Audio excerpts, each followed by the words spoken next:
Hey, thanks for joining. No problem. I really appreciate it. Seriously, like pretty excited to have you here, and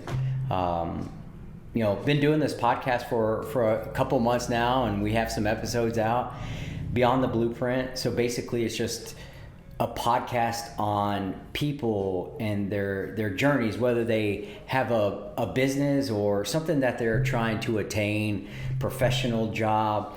I've known you for some years. I'm really impressed and intrigued. I'm sorry for that. Yeah, sometimes me and Kristen wonder, but we maintain.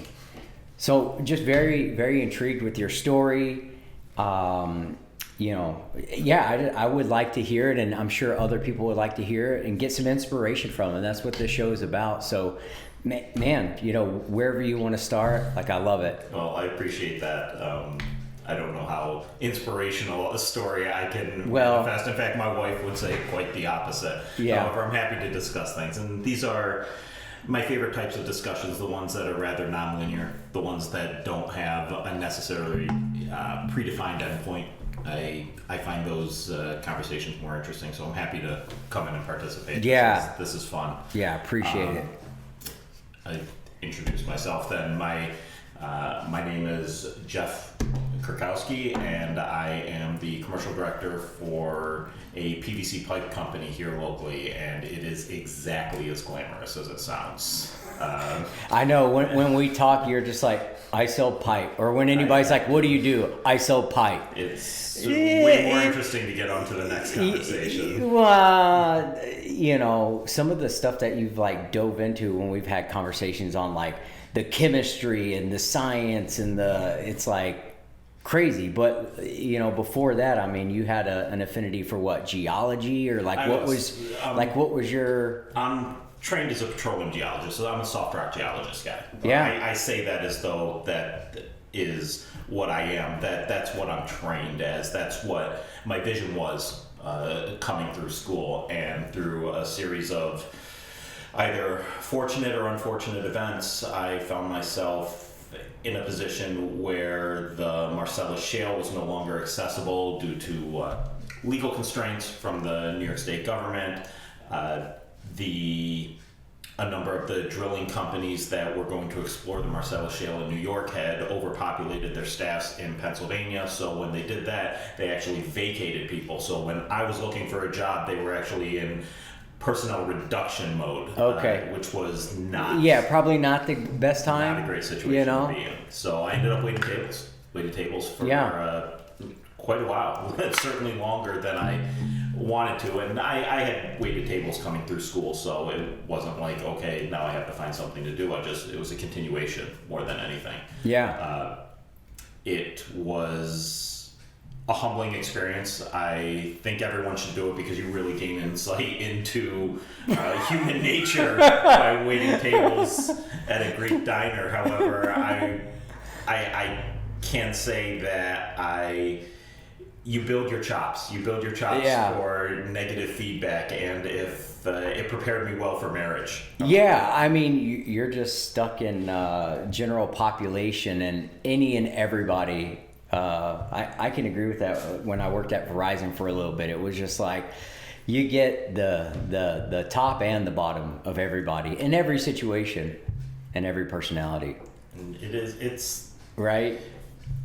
It's an insight into humanity as a whole, and both the good and the bad. Yeah. Because I met some lovely people who, and I mean this sincerely, I am still friends with to this day. Okay. I still communicate periodically, but I still communicate with to this day.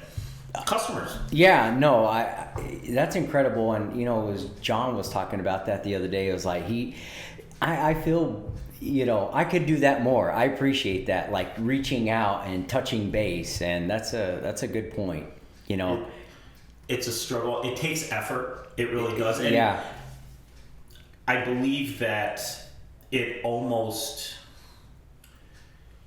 from the outside, I'm really going to segue here. When you're looking at Facebook, you assume that everyone's life is perfect because that's what they're choosing to post. Yeah. You see the good snippets and you're not seeing all the smiles, Correct. all the vacations.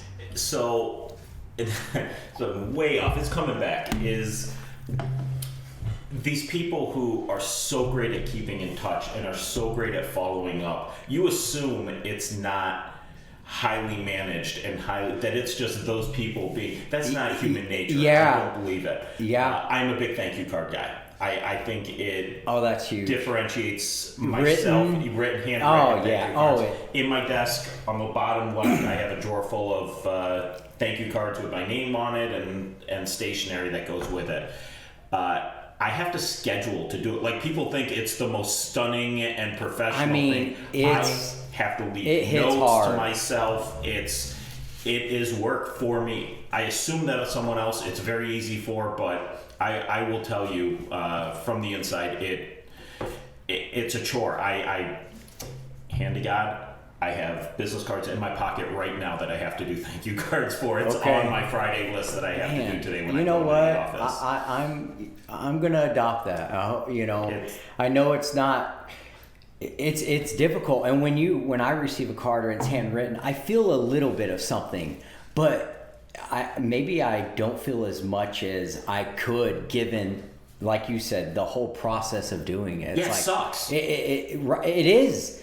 I mean, I've had to write cards. I can't remember when and what for, but it's like, man, for a sales job that I did, and it was just like over and over, and I did it for like the first few times, and then after that, I was like, this is laborious. Like, you really do have to schedule it in. And I do have someone at work who helps me with that if I'm traveling. I travel professionally. Yeah. I entertain professionally, so I am on the road for long stretches at a time. I will send him an email with a thing saying, "Hey, can you write this?" Yeah. So I do cheat sometimes. Yeah. It's not. But it's the thought that counts, or so I hear. Yeah. So so you mentioned school. Where'd you go to school? Binghamton. I went to Binghamton. I went out west and played hockey for a while. I got hurt. Yeah. A little knee problem, had to come back and rely on my brain. So the journey, as it is, I came back and actually started working at Radio Shack for a little bit. Okay. And then went on to sell cars, and I came up through the system there, and one day realized that it was a job, it wasn't a career. Yeah. And that's an important realization, because you're just treading water, and you may not even be knowing that you're treading water at the time. You're just going through the motions, and you find yourself in a routine, and all of a sudden a year's gone by, 2 years gone by, and this is the world that you're living in, and you're just like, with me, there was an upset that caused it, so I had some impetus for change. I don't know that I would have seized the opportunity, but went back to school, finished up school, fell in love with, found an affinity for geology. It's so great. Nothing can be straight. I love dirt and rocks. Dude, clay. I was going to go to law school. It was pharmacy school and law school I was going through. Okay. And I found myself late in my secondary collegiate career, however you want to refer to it, as needing an elective. So I took a entry-level geology course and absolutely fell in love with it. And the next course is absolutely true. I went from an entry level to a graduate thermodynamics course because I was already taking math. And one thing you have to understand about science is when you get high enough, probably biology exclusive, but we're not going to talk about biologists. It's all math. It's all math. Whether it's physicists, chemists, it's all math. So in advanced thermodynamics, I was already pretty far in the chemistry side of it. An advanced thermodynamics class I actually took to it. There was a geophysics class that I absolutely adored, and I realized what that makes me sound like, but I thoroughly enjoyed the process. And so I kind of fell in love and went back, took over a few courses, and started rebuilding my resume, as it were, and now I sell pipe. So it is not. I mean, it's the embodiment of what this show is, and that's now it's just I sell pipe. God, every time you say that, but I'm like, distilled down, yes, but there's so, but man, every time I talk to you, it's like, Jeff, I mean, my first question is like, where are you at? And it's like, I don't know, South Carolina, it could be Nebraska, everywhere, and that's fun. I mean, it's fun to a degree. Tell us a little bit about that, well, like the travel. That's a weird job. Yeah, it's a job. Okay, and I will agree because been in the role. It seems more glamorous and fun, but it's exhausting. It's travel's awful. I enjoyed it though. I really enjoyed it. You enjoyed being there. You didn't enjoy your flight being delayed and sitting on the tarmac. Yesterday, sat on the tarmac for 45 minutes. He finally came on, said, we threw an indicator light, we have to go back to the gate. So an hour and a half after being on the plane and having moved 1,000 feet from the gate, we had turned back, they came back, signed us back out. We went back out to the runway, took out, and landed, 3 hours after our normal takeoff time. And we boarded at the proper time. So it was all spent. And by the way, the guy sitting next to me on the plane, not a little dude. Wasn't a great flight. Didn't catch the upgrade because I was about to say, it can't be that bad sitting in first class. No, it wasn't this trip. One of the jump seats was broken for the flight attendant, so she had to gobble up one of the first class seats, and that was the only leftover first class seat. I was number one on the upgrade, but it doesn't matter if there's no seat for you. No. Sorry, we are rambling. This is. But I mean, but again, the travel and as much travel as you, it's so like. Listen, the process of traveling. Someone actually asked me, I say a week ago, a month and a half ago, hey, you must really love airports. I just laughed. Nobody loves airports. Nobody loves sitting in an airport lounge. I do like the soup in the American Airlines lounges. That's my shout out to American. Shout out to American and the soup. They upped their food program inside recently, about a month ago, and it was noticeable. So thank you, American Airlines. And my number is 7A4TV64 if you want to kick back something. And let's dive in. What soup is it? Was it tomato bisque? Was it wedding? The tomato is solid. The tomato bisque is solid. I don't like the cream soups, the broccoli, but that's a personal choice. It's not an indictment of the soup itself. The red lentil was a little watery this time. But they had a chickpea salad, so I put a little chickpea salad and some feta cheese in with the lentil soup. It actually was pretty good yesterday. Okay. But you gotta take some. It takes some doctoring to do correctly, and this will be a unique interview for you in the annals of your podcast. I mean, listen, so many things are running through my head. I'm like, okay, we got a little bit of a chef here, we got a little bit of a wine dude, we got a geology, we got a math dude, so. This is just the beginning of a lot of them. Dude, I still play. But in answer to your original question, and I believe we can go back to the original question that you had, was how did I get into this? And the truth of the matter is, when I was waiting tables, I got really, really frustrated. And it's not just humbling from a waiting on other people perspective. It's humbling because you can't do what you want. I had a significant other at the time. We were preparing to get married. I'm trying to draw exactly where the marriage happened in the relationship on the timeline. But, you can call me a chauvinist, but the traditional methodology is you take care of your family, and that's what you want to do. And I believe there's an inherent past desire, an inherent need. It's part of happiness, achieving it, that you're able to do that with some semblance of pride. I think that's in all of us. I believe it's in all of us.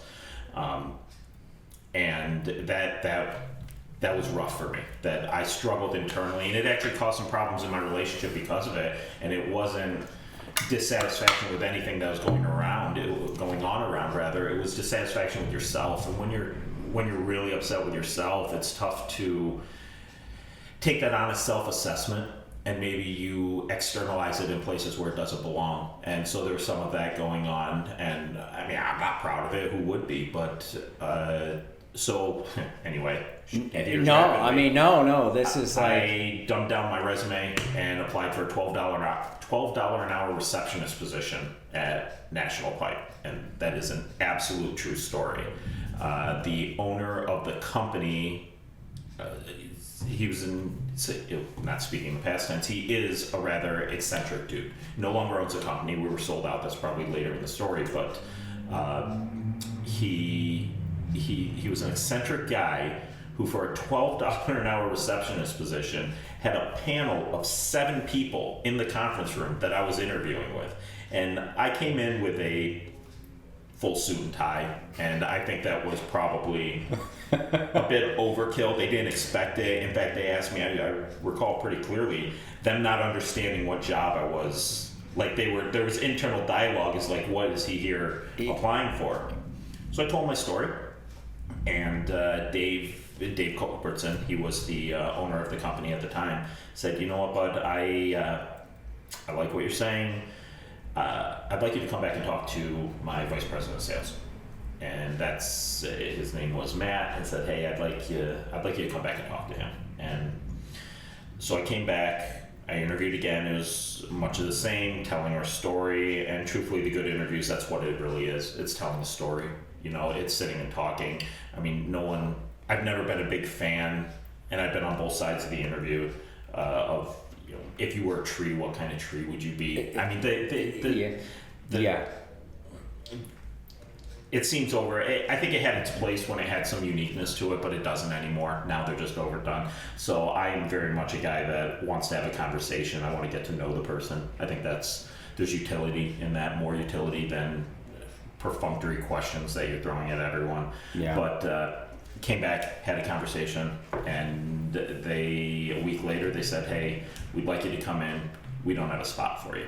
So if you're willing to work your way up, we'll pay you a little bit more.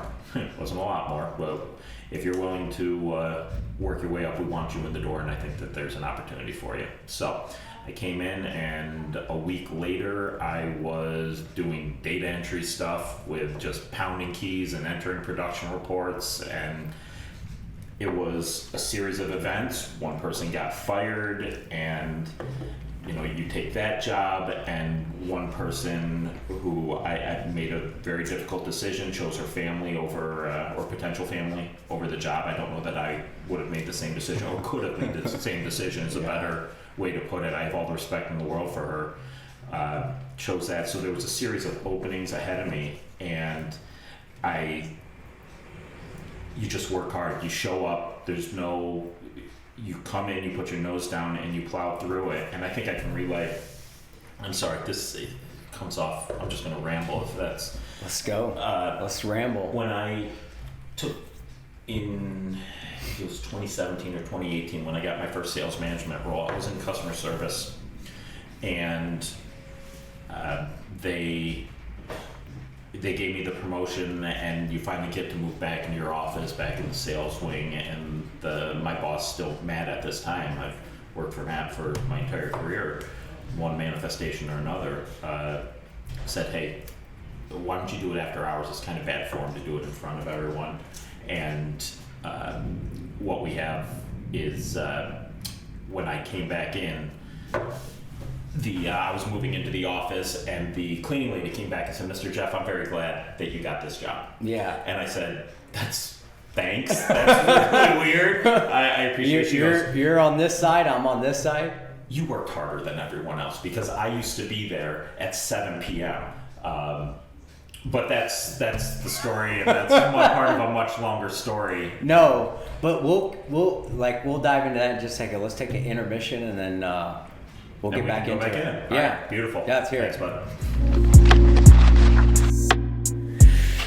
All right, so you got a promotion, and the janitor was appreciative of you working there, and lovely lady. When she came in, yes, you were the light of her life. Yeah. We spent a lot of time together, and I suppose it's impactful, and it's something that I try to express to my kids, is that, well, my son, he listens, is that if you work harder than everyone else around you, you don't see, it's delayed gratification. You don't see the benefits immediately. But when she walked in and said, "Mr. Jeff, I'm glad you got the job," I laughed. I said, "What? Why?" She said, you worked harder than everyone else, because she and I would be in the building alone at 6:00 at night, at 6:30 at night, and I was taking care of whatever I needed to take care of, and that was a moment for me, because I never. It's kind of like you needed that like bit of so I mean, even with myself and people that I talk to, is like we forget the wins, whether they're big or small, along the way, and then we just become numb to them, and then we're kind of like, so you don't have any gratification or any. There's nothing that you tacked onto that made you happy, so you just kind of numb at the end. I think that's a great point. Right? We run into that. I mean, I'm part of a $30 billion organization now, and one thing that we see, that I've seen at least over and over, is that there's a constant drive for results. There's a constant, we're publicly traded, so hitting numbers to have good financials for the shareholders is important. It's crucially important to our company's existence because of not the methodology that we go to market, but the access to the correct capital. There's a lot of reason to hit your financial numbers, and the shareholders are king ultimately.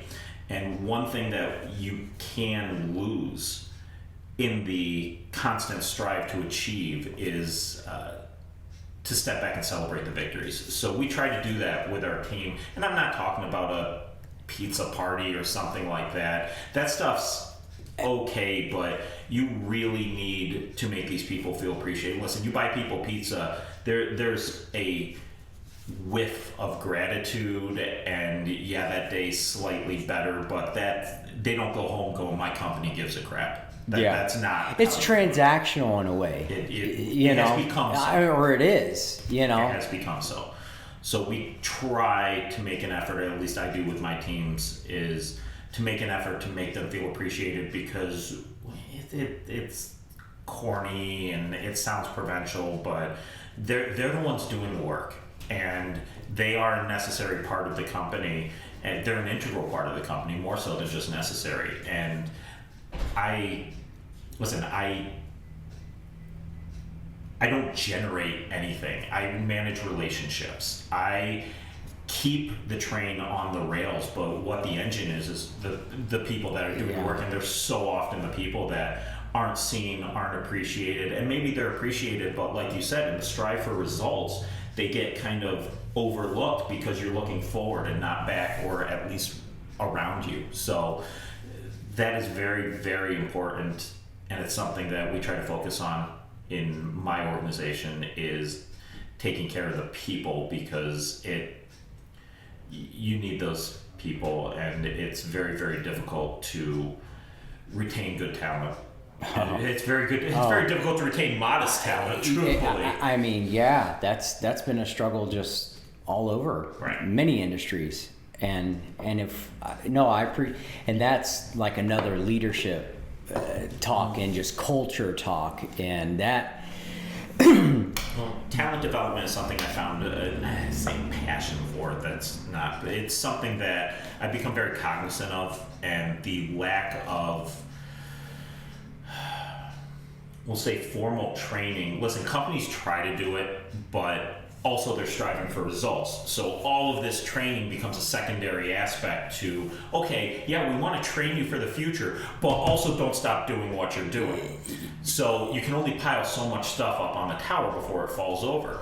So it has been my experience, and I apologize, I don't mean to monopolize this, but it's been my experience that as someone progresses through the ranks, they tend to outpace the training that's involved. So an individual who is driven for success, and this is the fixer of the problems. When senior leadership has a problem, they go to this person, give him the problem, he goes away, he comes back with a solution. And this person's so effective, what they find is they promote him because he's the guy. and he's promoted, and then he's promoted again, and now he finds himself, you have a fixer, a guy who knows where all the bodies are buried and can get his hands in everything and fix every problem, who has made a career, a successful career out of doing that, and now that's not his job anymore. But nobody's told him that's not his job anymore. Yeah. So now he's in charge of other people. He's in charge of fixing the problems, but not directly, indirectly as a leader of teams. And no one has sat him down and told him, hey, that's not your job anymore. So when he actually goes to fix a problem, because he knows where the bodies are buried, he can just go out and do it tomorrow. Yeah. You know, it's very, very easy for him to do. But the problem is, by taking those actions, he's actually working in a counterproductive manner to what his new job function actually is. Yeah. No one sat down and told him that. And those are the conversations that I've kind of focused on recently, is having those conversations and developing people. It's very difficult to do. When you're the man, you want to be the man. So wait, was that you? Was that that's every day it's me. You're saying that was you that just moved up the ranks and didn't get like this training for these each steps. You're just here with all this underneath you to, you know, cross-functional teams, right? That's the word, but that's really what it is you got to ensure you know what's going on here and the personalities here to make everything come together. Yes, I've experienced it, but I think it's inherent in the system. It's a problem inherent in the system because the extreme talent pool, when you look at any organization, it's the 80-20 rule. And I think the 80-20 rule is generous. Yeah, Mr. Pareto, thank you. You're absolutely right. The Pareto distribution is very applicable to the amount of work being done. But when you talk about pure talent level and promotability, you're probably 595 for those that you really want to become senior leaders. Yeah. Because, and not just because of ability. And I want to make it clear that that's not what I'm referring to. It's part of what I'm referring to, of course, but that's just the ticket to entry right there, is having the ability. Well, and I want to stay on that, but one thing I've found in industries is the Peter principle, and it's basically, man, this guy is really good at sales. He's crushing quota. Let's make him the sales lead. Let's make him the manager. Let's make him this. But throughout the way, he doesn't have leadership skills. He has really good sales skills. So because this guy does way more than everybody else, well, he can show and train everybody, but maybe he doesn't have that power of influence and that mentorship and that leadership that he needs. But that's what a lot of organizations do, is they'll just say, man, Jim is really good at this. I bet if we put him here, everybody else will do that. Well, that's called the Peter principle. So you're basically setting him up for failure. Right. And those are the conversations that need to happen internally. Yeah. And I think, listen, I go to a fair amount of seminars on personnel and those types of things, but one of the most interesting ones I had, and it relates generally to this, is the conversation of people of my generation, and I think it's aimed a little bit older than me, truthfully. You're in your 50s, mid-50s, people of that generation, they struggle to interact with millennials and even younger. And it's because the expectations are a little bit different there. And whether you want them to be, that's irrelevant. But it doesn't matter, they are that. And so dealing with that is very difficult. Yeah. And so it's having more conversations with the individual. Listen, when people started in sales, it used to be toss them the keys to the company car, here's a client list, go sell something. Yeah. And it's not like that anymore. You need to have the conversations about what they want to develop in their career. And I think that's actually a positive outcome of, we'll call millennial South, of those generations, because they don't just expect it, they need it in order for them to feel fulfilled. So the Peter principle is more applicable to the older generations, at least that's my interpretation. Okay. Because you're having more conversations with these millennials, or at least you should be. You should be. Yeah. And trying to fit a square peg in a round hole and using, and hey, I'm not sitting on here preaching about this because I struggle every day. I have many people in my direct report chain that I have to stop and have a conversation with. Hey, bud, how you feeling? You okay? Yeah. And what are your long-term goals? They need to feel that. And maybe inherent inside having that conversation is figuring out where they want to go and figuring out if they would actually be a good fit. But you're absolutely correct. You could not hit the nail any more on the head. Having those conversations is important because there are people who excel, but maybe wouldn't excel or don't want to excel to the next level. Right, and that's where, and I think of, okay, so what's the point of people working and doing what they're doing, building their widget or doing whatever they're doing? It's like, well, it's for the customer. It's all for the customer. And I believe the approach to selling to customers has changed dramatically, right? Used to, you could, kind of do these bully pitches or, Sure. say sales. It's transitioned it's taken a 180 because used to you could just kind of bulldoze somebody into buying something. Now people are like way turned off on that. So you have to be more empathetic, hear them out, more consultative selling. So it's really transition. And I feel like because of that, well, the customer is how we're going to make money. Well, how are we going to make money? We got to get these people to all work together. So, I mean, if we're going to sell to these people, we have to be empathetic. Well, don't we have to do it to this so that it just goes throughout? So yeah, that's huge. I believe that wholeheartedly. Yeah, having those conversations is tough because it's I won't say it's non-traditional, but it wasn't the way it's done for decades. Yeah, it really hasn't been. Go do your work, Correct. and I'll see you later. And when you didn't, at the end of the week. Right. No conversation is a good conversation. And truthfully, I feel that way. Yes. That's the way I feel. If my boss isn't talking to me, I must not be screwing up. Yeah, right. That's not the way it is. If your boss is not talking to you, they think they're about to get fired. Yeah. Like, it's really, really incumbent upon leadership to adapt to the people underneath them. And yeah, everyone's been saying that for years. You have to, find the skills of the people underneath you. But I think it's supremely important because you'll wake up and they'll be gone. It's that they're going to go find someone that will give them that feedback. And yes, everyone's individual and there's no broad stroke that you can paint everyone with. But I have found that the younger generation, and this is part of a much more in-depth conversation, responds very differently to different stimuli. And it's necessary to be cognizant of that and to act appropriately because I have direct reports ranging from 25 to 55. It runs the gambit, and the level of communication and the level of touches. It's funny, I'm thinking of my call log right now. If I look at it, I can see my 25-year-old is calling me constantly and the 55-year-old once a day, the obligatory check-in. So it's interesting how that takes place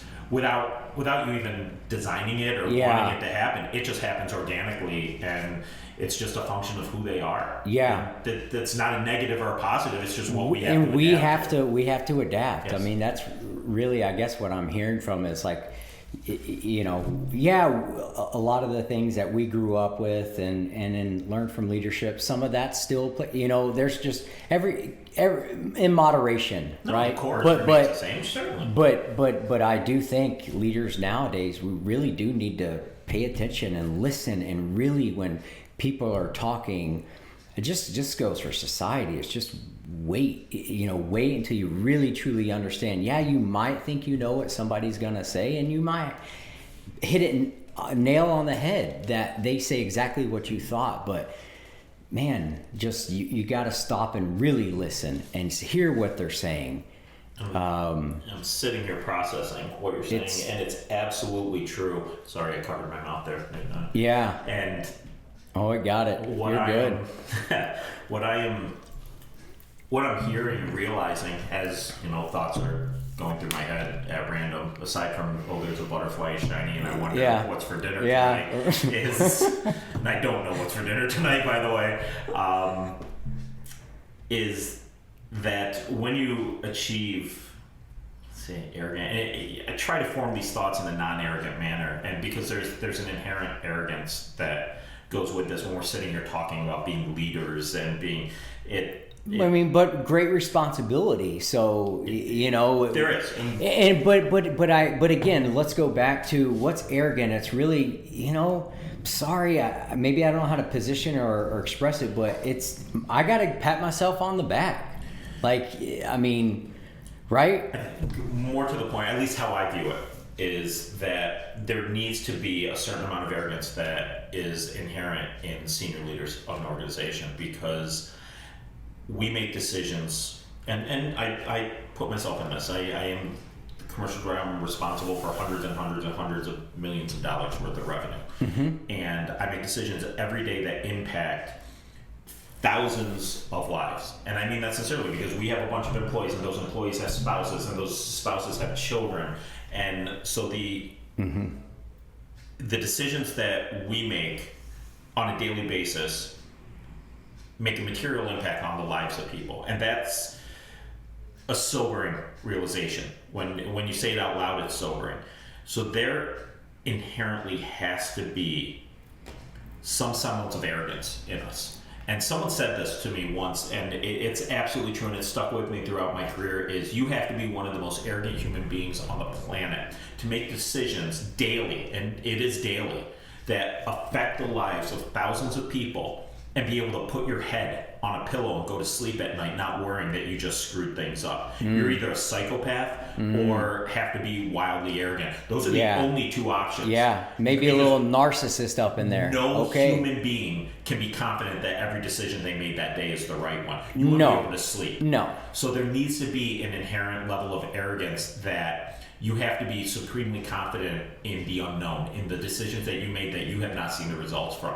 And it's a sobering experience, but it's one that, listen, there's study after study, and I'm not prepared for this, I apologize, but they surveyed CEOs of the top 200 companies, and they found that psychopathic traits were present in an absurdly high number of them. Yeah. Oh, yeah. And it's because you have to be, in order to achieve that level, and I will tell you, I will never be the CEO of Old Castle Infrastructure Products, because I'm not willing to make the sacrifices. The level of sacrifice that needs to happen, you have to have complete and utter wanton disregard for, and this is the hill I will absolutely die on, okay?